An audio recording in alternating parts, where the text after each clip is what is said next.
you get a manuscript from me, like tell people who are watching kind of what do you physically receive? How early in the process is it?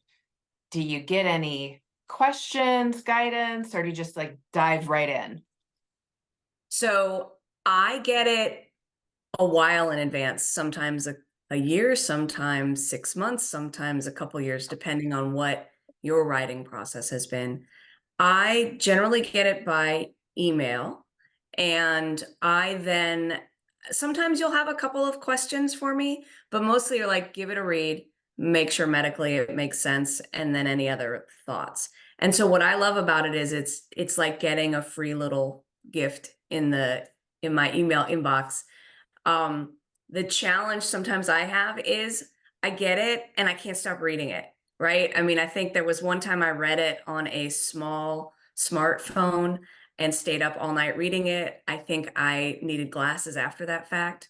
But really, I don't get a lot of guidance. And I think nor should a beta reader get guidance. You really want us to be reading and give you our first thoughts on it. And then technically look for any things that just technically don't make sense. Right. So you've mentioned a couple of times the medical angles, right? Because you are a physician, and you've had lots of different roles in your career pulling upon that expertise.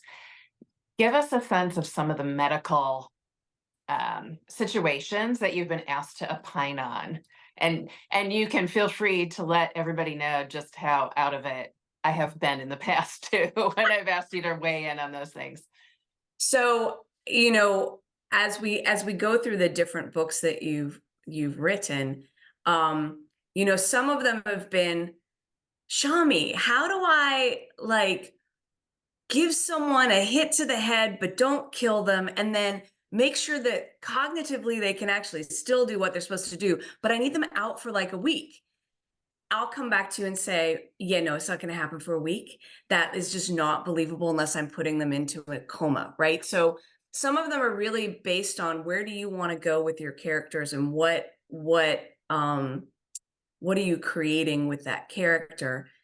I think other things have been, how much of a leg can I cut off before they would just bleed out because I can't have them bleeding out.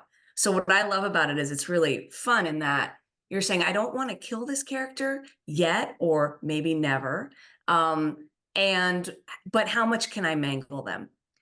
So you are not Inspiring. writing, yeah, I mean you're not writing in a horror genre, but there are some things that technically we need to not kill the character.